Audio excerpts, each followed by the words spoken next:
Dear students, നമുക്ക് അടുത്ത പ്രോബ്ലത്തിലേക്ക് കടക്കാം. Second problem. In the bridge type circuit shown in figure 6.32, the diodes are assumed to be ideal.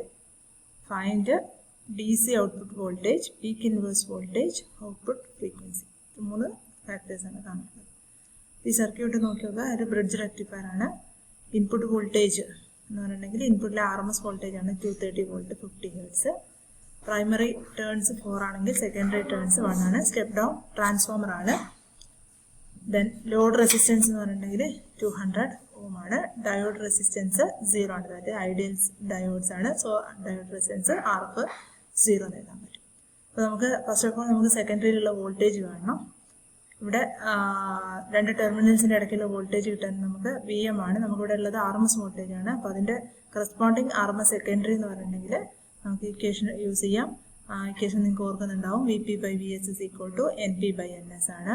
അപ്പോൾ അതിൽ നമുക്ക് VS കാണണമെങ്കിൽ VS is equal to VP into NP/NS കിട്ടും. So VP എന്ന് പറഞ്ഞിട്ടുണ്ടെങ്കിൽ 230, NP എന്ന് പറഞ്ഞാൽ ഹിയർ N2 എന്നായിട്ട് എടുത്തിട്ടുണ്ട്. N1 എന്ന് പറഞ്ഞിട്ടുണ്ടെങ്കിൽ പ്രൈമറിയിലെ വോൾട്ടേജ്. സോ പ്രൈമറിയിലെ number of turns. So output voltage എന്ന് പറഞ്ഞിട്ടുണ്ടെങ്കിൽ സെക്കൻഡറി വോൾട്ടേജിൻ്റെ RMS വാല്യൂ എന്ന് പറഞ്ഞിട്ടുണ്ടെങ്കിൽ ഇറ്റ് ഈസ് 57.5 വോൾട്ട് ആണ്.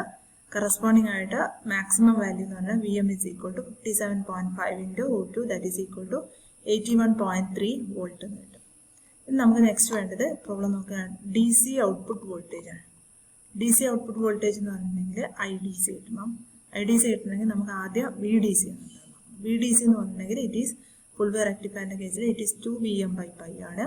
അപ്പോൾ നമ്മൾ 2VM/π VDC എന്നുള്ളൊരു ഫാക്ടർ എഴുതാം. VDC is equal to 2VM/π എന്ന് എഴുതാം. അതിൻ്റെ വാല്യൂ സബ്സ്റ്റിറ്റ്യൂട്ട് ചെയ്യുക. 2 into 81.3 divided by π. ആ വാല്യൂ നിങ്ങൾക്ക് കിട്ടുന്നത് 52 വോൾട്ട് ആയിരിക്കും. ഒന്ന് ചെയ്ത് നോക്കുക. അവിടെ അവർ IDC കണ്ടിട്ടാണ് ചെയ്യുന്നത്. ഇനി സപ്പോസ് നിങ്ങളോട് IDC ആണ് കാണാൻ പറഞ്ഞു വെച്ചാൽ നമുക്ക് VDC 2VM/π എന്ന് പറഞ്ഞ ഫാക്ടർ IDC ആണ്. സോറി, ഇറ്റ് ഈസ് VDC ആണ്. VDCനെ RL കൊണ്ട് ഡിവൈഡ് ചെയ്യും. അപ്പോൾ നിങ്ങൾക്ക് കിട്ടുന്ന വാല്യൂ എന്ന് പറഞ്ഞാൽ 0.26 ampere. That is the IDC value, average current value.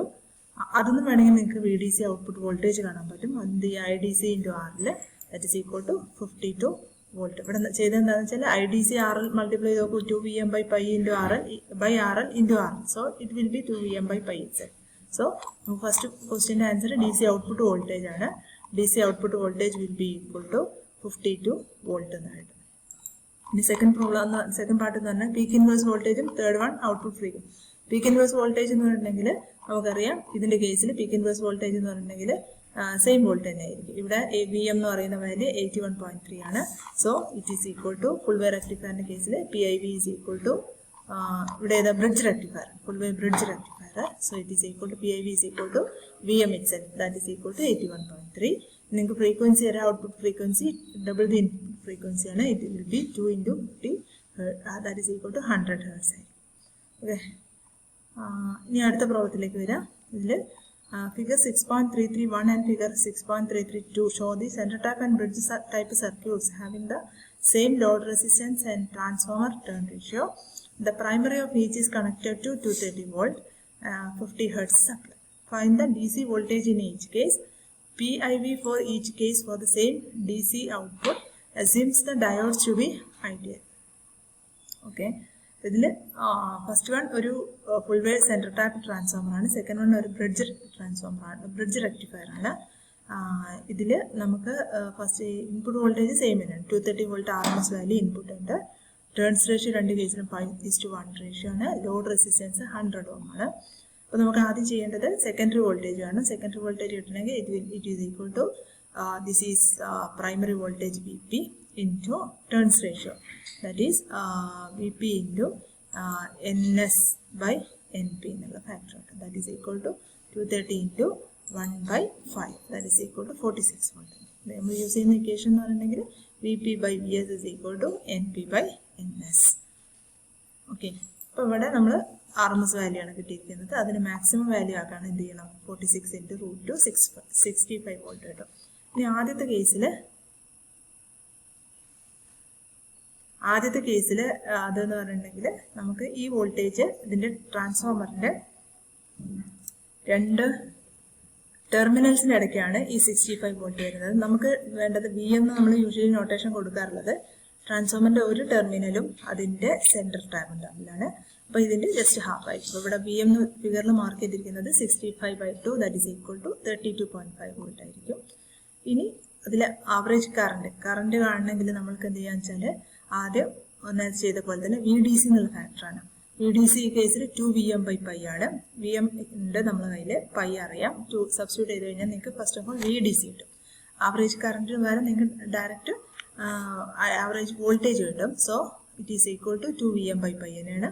അത് നമുക്ക് 20.7 കിട്ടുന്നുണ്ട്. സപ്പോസ് നമ്മളോട് ഐ ഡി സി വാല്യൂറ്റ് ചെയ്യാൻ പറഞ്ഞാൽ you can find out V D സിനെ multiply I D C is equal to V D C divided by RL ആയിരിക്കും. So വേണമെങ്കിൽ ആ രീതിയിൽ നമുക്ക് ചെയ്യാവുന്നതാണ്. ഇനി ഇതേ കേസ് നമ്മൾ ബ്രിഡ്ജ് റെക്ടിഫയറിന്റെ കേസിൽ ചെയ്യുകയാണെങ്കിൽ അവിടെ വോൾട്ടേജ് എന്ന് പറഞ്ഞിട്ടുണ്ടെങ്കിൽ വോൾട്ടേജ് പ്രൈമറിയുടെ സെക്കൻഡറിയുടെ രണ്ട് ടെർമിനൽസിന്റെ ഇടയ്ക്കുള്ള വോൾട്ടേജ് 65 വോൾട്ട് വരും. നമ്മൾ നേരത്തെ ചെയ്ത അതേ കേസിന് RMS വാല്യൂ 46 വോൾട്ടാണ്. മാക്സിമം വോൾട്ടേജ് √2 മൾട്ടിപ്ലൈ ചെയ്ത് കഴിഞ്ഞാൽ 65 വോൾട്ടാണ്. ആ കേസിൽ നമുക്ക് എന്ത് വരുന്നില്ല, നമ്മൾ എടുക്കുന്നത് ടെർമിനൽസിന് ഇടയ്ക്കുള്ള വോൾട്ടേജ് തന്നെയാണ് VM ആയിട്ട് എടുക്കുന്നത്. ഈ കേസിൽ നമ്മൾ ചെയ്ത് കഴിഞ്ഞാൽ ഡി സി ഔട്ട്പുട്ട് വോൾട്ടേജ് എത്ര ആയിരിക്കും ഉണ്ടാവാം? It is equal to 2Vm/π എന്നുള്ള വാല്യൂ വരും. 2Vm/π എന്ന് പറയുമ്പോൾ it is 2 × 65/5 that is equal to 41.4. അപ്പോൾ ഇതിൽ നമ്മൾ കമ്പയർ ചെയ്ത് കഴിഞ്ഞാൽ ഇപ്പം ഫുൾ വേവ് റെക്ടിഫയറിന്റെ ഔട്ട്പുട്ട് നോക്കിക്കഴിഞ്ഞാൽ 20.7 വോൾട്ടേ ഉള്ളൂ. ബ്രിഡ്ജ് റെക്ടിഫയറിന്റെ ഔട്ട്പുട്ട് നോക്കിക്കഴിഞ്ഞാൽ അത് 41.4 വോൾട്ട് ഉണ്ട്. ഇതിന്റെ ഡബിൾ ആണെന്ന് കാണാൻ പറ്റും. അപ്പോൾ ലാസ്റ്റ് സെന്റൻസ് വായിച്ചു നോക്കുക. This shows that four the same secondary voltage the DC output voltage of bridge circuit is twice that of the center tap circuit. Central tap സർക്യൂട്ടിനേക്കാളും ഡബിൾ ആണ് ഇതിൽ വരുന്നത്, ബ്രിഡ്ജ് സർക്യൂട്ടിൽ വരുന്നത്. ഇനി പ്രോബ്ലത്തിന്റെ സെക്കൻഡ് പാർട്ടിലേക്ക് വന്നു കഴിഞ്ഞാൽ we have to find out the peak inverse voltage for each case for the same DC output. DC output same ആവണം. ആ കേസിൽ നമ്മളോട് പീക്ക് ഇൻവേഴ്സ് വോൾട്ടേജ് ആണ് ചോദിച്ചത്. ഇവിടെ രണ്ട് കേസിലും DC ഔട്ട്പുട്ട് വോൾട്ടേജ് എന്താണ് ഡിഫറെൻ്റ് ആയിട്ടാണ് നമുക്ക് കിട്ടിയിരിക്കുന്നത്. അപ്പോൾ ഇവിടെ DC ഔട്ട്പുട്ട് വോൾട്ടേജ് സെയിം ആക്കണമെങ്കിൽ നമുക്ക് ചെയ്യാവുന്നതെന്ന് വെച്ചാൽ ഇതിൻ്റെ ടേൺസിൻ്റെ റേഷ്യോ ചേഞ്ച് ചെയ്യുക എന്നുള്ളതാണ്. അപ്പോൾ അടുത്ത പാർട്ടിൽ ചെയ്യുന്നത് the DC output voltage of 2 circuits will be the same if VM is the same. VM രണ്ടിലും സെയിം ആയിരിക്കണം. For this to happen the turns ratio of the transformer should be as shown in figure 6.34. അപ്പോൾ ഇവിടെ നമുക്ക് ഇവിടെ വരുന്നത് ഈ VM, ഇവിടുത്തെ VM 32.5 ഉള്ളൂ. ഇവിടുത്തെ VM ആണെങ്കിൽ 65 ഉണ്ട്. അപ്പോൾ ഇവിടെ നമുക്ക് എന്താക്കണം, ഇവിടുത്തെ 32.5 ഇവിടെ 32.5 ഉണ്ടെങ്കിൽ നമുക്ക് ഇവിടെ ടേൺസ് റേഷ്യോ ഒന്ന് മാറ്റി കൊടുക്കാം. ഡബിൾ ആക്കി കൊടുത്തു കഴിഞ്ഞാൽ സെക്കൻഡറി വോൾട്ടേജ് അതിനനുസരിച്ച് കുറയും. അപ്പോൾ ഇവിടെ നമ്മൾ ചെയ്തത് എന്താണെന്ന് വെച്ചാൽ ബ്രിഡ്ജ് റെക്ടിഫയറിലെ ടേൺസ് റേഷ്യോ ഇതിൻ്റെ ജസ്റ്റ് ഡബിൾ ഇട്ട് എടുത്ത് ടേൺസ് റേഷ്യോ പ്രൈമറിയിലെ ടേൺസ് ജസ്റ്റ് ഡബിൾ ചെയ്ത് 5 എന്നുള്ളത് 5:1 എന്നുള്ളത് 10:1 ആക്കി കഴിഞ്ഞു. പിന്നെ എന്ത് സംഭവിക്കും നോക്കാം. നമുക്ക് RMS സെക്കൻഡറി വോൾട്ടേജ് ആദ്യത്തെ കേസിലാണെങ്കിൽ സെൻട്രൽ ടാപ്പിന്റെ കേസിലാണെങ്കിൽ 46 വോൾട്ടാണ് RMS വരിക. അത് മാക്സിമം വോൾട്ടേജ് ആക്കുമ്പോൾ 65 വന്നു. അതിന്റെ ഹാഫ് സെക്കൻഡറി വൈൻഡിങ്സിന് ഇടയ്ക്ക് വരുന്നത് that is 65/2 that is equal to 32.5 volt കിട്ടും. അപ്പം പീക്ക് ഇൻവേഴ്സ് വോൾട്ടേജ് എന്ന് പറഞ്ഞിട്ടുണ്ടെങ്കിൽ 2Vm ആണ്. That is equal to 65 volt ഉണ്ട്. ഇനി ഈ സെക്കൻഡ് കേസിലാണെങ്കിൽ നമ്മൾ ടേൺസ് റേഷ്യോ മാറ്റിയിട്ടുണ്ട്. ബ്രിഡ്ജ് ടൈപ്പ് സർക്യൂട്ട് ആണ്. RMS സെക്കൻഡറി വോൾട്ടേജ് എന്ന് പറഞ്ഞിട്ടുണ്ടെങ്കിൽ 230 × 1/10 ആണ് വരുന്നത്. അവിടെ 23 വോൾട്ടേ ഉള്ളൂ. അതിന്റെ മാക്സിമം വാല്യൂ എന്ന് പറഞ്ഞിട്ടുണ്ടെങ്കിൽ 32.5 വോൾട്ട് ആണ്. അപ്പോൾ ഈ രണ്ട് കേസിലും maximum voltage across secondary peak inverse voltage ഇവിടെ കിട്ടിയിരിക്കുന്നത് 32.5 വോൾട്ട് ആണ്. ഇവിടെ ക്വസ്റ്റ്യൻ എന്തായിരുന്നു നോക്കിയോക്കോ. Peak inverse voltage for each case for the same DC output. രണ്ട് കേസിലും നമ്മൾ DC ഔട്ട്പുട്ട് ഇവിടെ സെൻട്രൽ ടാപ്പിന്റെ കേസിൽ 65 വോൾട്ടിൽ നമ്മൾ ഹാഫ് ആക്കിയപ്പോൾ 32.5 കിട്ടി. ഇവിടെ നമുക്ക് എന്തായിരുന്നു 32.5 തന്നെയാണ് ഔട്ട്പുട്ടിൽ വരുന്ന ഈ VM എന്ന് പറയുന്ന വാല്യൂ സെക്കൻഡറിയിൽ വരുന്ന വോൾട്ടേജ് സെയിം ആക്കി. അപ്പോൾ കേസിൽ ഫസ്റ്റ് കേസിൽ പീക്ക് ഇൻവേഴ്സ് വോൾട്ടേജ് 65 വോൾട്ട്, അതായത് ഡയോഡിന്റെ റേറ്റിംഗ് കൂടുതലാണ്. Peak inverse voltage 65 volt peak inverse വരുന്ന ഡയോഡ് യൂസ് ചെയ്യണം. ഈ കേസിലാണെങ്കിൽ നമ്മൾ അതേ കേസിൽ 32.5 വോൾട്ട് വരുന്ന ഒരു ഡയോഡ് യൂസ് ചെയ്താൽ മതി. This shows that for the same DC output voltage, peak inverse voltage of bridge circuit is half that of central tap circuit. This is a distinct advantage of the bridge circuit. Bridge സർക്യൂട്ടിൻ്റെ ഒരു advantages ആണ് പറയുന്നത്.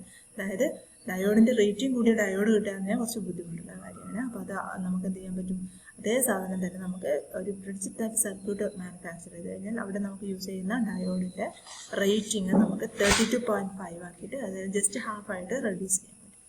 ഇതാണ് ഈ പ്രോബ്ലത്തിൽ പറയുന്നത്. Next അടുത്ത problem നോക്കാം. The 4 diodes used in a bridge rectifier circuit have forward resistance which may be considered constant at 1 ohm and infinite reverse resistance. Reverse resistance infinitum, forward resistance 1 ohm ഉണ്ട്. The alternating supply voltage is 240 RMS and load resistance is 480 ohm ആണ്. Calculate the main load current, power dissipated in each current. ഈ രണ്ട് കേസാണ് നമുക്ക് evaluate ചെയ്യാം. ഇവിടെ RMS value പറഞ്ഞാൽ 240 ആണ്. മാക്സിമം വോൾട്ടേജ് നമുക്ക് കിട്ടുന്നത് എന്തായിരിക്കും, 240 × √2 വോൾട്ട് ആയിരിക്കും. ഇനി നമുക്ക് അടുത്ത കേസിൽ ചെയ്യേണ്ടത് at any instant in the bridge rectifier 2 diodes in series are conducted. നമ്മൾ നേരത്തെ പറഞ്ഞാണ് ഒരേ ഇൻസ്റ്റന്റിൽ 2 ഡയോഡ്സ് കണ്ടക്ഷൻ പ്രോസസ്സിൽ നടക്കും. ടോട്ടൽ സർക്യൂട്ട് റെസിസ്റ്റൻസ് എന്ന് പറഞ്ഞിട്ടുണ്ടെങ്കിൽ 2RF + RL ആയിരിക്കും. അപ്പോൾ ഇനി കറണ്ട് മാക്സിമം ലോഡ് കറണ്ട് കാണണമെങ്കിൽ it is VM / 2 × RF + RL വരും. So it is 240 × √2 / 2 + 480 that is equal to 0.7 ampere കിട്ടും. അപ്പോൾ മാക്സിമം ലോഡ് കറണ്ട് എന്ന് പറഞ്ഞിട്ടുണ്ടെങ്കിൽ മാക്സിമം ലോഡ് കറണ്ട് നമ്മൾ ഇവാലുവേറ്റ് ചെയ്തത്. അതിന് മീൻ ലോഡ് കറണ്ട് എന്ന് പറഞ്ഞിട്ടുണ്ടെങ്കിൽ 2Im/π ആണ്. 2Im/π എന്ന് പറയുമ്പോൾ IM ഓൾറെഡി ഇവാലുവേറ്റ് ചെയ്തിട്ടുണ്ട്. 2 × 0.7 / π that is equal to 0.45 ampere എന്നാണ്. അപ്പോൾ ഇതാണ് നമുക്ക് ഫസ്റ്റ് പാർട്ട് ചോദിച്ചിരിക്കുന്നത്. കാൽക്കുലേറ്റ് ചെയ്ത മെയിൻ ലോഡ് കറണ്ട് ആണ്. നെക്സ്റ്റ് പാർട്ട് എന്ന് പറഞ്ഞിട്ടുണ്ടെങ്കിൽ പവർ ഡിസിപ്പേറ്റഡ് ആണ്. പവർ ഡിസിപ്പേഷൻ എന്ന് പറഞ്ഞിട്ടുണ്ടെങ്കിൽ it is since each diode conducts only half of a cycle ഡയോഡിൻ്റെ RMS circuit RMS current is IRMS is equal to Im/2 ആണ്. So that is equal to 0.35 ampere ആണ്. So power dissipated in each diode എന്ന് പറഞ്ഞിട്ടുണ്ടെങ്കിൽ it is I² RMS × R, I × I² × R. So that is equal to 0.123 watt ആയിരിക്കും. അപ്പോൾ ഇവിടെ നോക്കേണ്ടത് എന്താണെന്ന് വെച്ചാൽ നമ്മൾ ബ്രിഡ്ജ് സർക്യൂട്ടാണ് ഉണ്ടാക്കിയിരിക്കുന്നത്. പവർ ഡിസിപ്പേറ്റഡ് ഇൻ ഈച്ച് ഡയോഡിലെ പവറാണ് നോക്കിയത്. ഡയോഡിൻ്റെ കേസ് നോക്കുമ്പോൾ ഡയോഡ് കണ്ടക്ട് ചെയ്യുന്ന പ്രോസസ്സ് എന്ന് പറഞ്ഞാൽ എടുക്കുന്ന നമ്മൾ പവർ ഡിസിപ്പേഷൻ ഉദ്ദേശിക്കുന്നത് വെച്ചാൽ എത്രത്തോളം പവർ വന്നു അതിൽ യൂസ് ചെയ്തത്. അപ്പം IRMS എന്ന് പറയുന്നത് എന്തായിരിക്കും ഈ കേസിൽ നമ്മൾ ഹാഫ് വെയർ റെക്ടിഫയറിന് പറഞ്ഞ പോലെ തന്നെ ഒരു ഡയോഡ് ഈച്ച് ഡയോഡിൻ്റെ കേസ് നമ്മൾ നോക്കുകയാണെങ്കിൽ അത് IRMS Im/2 കാണുള്ളൂ. അതുകൊണ്ടാണ് ഇവിടെ ഈ 0.35 എന്നുള്ള വാല്യൂ വരുന്നത്. ഓക്കെ.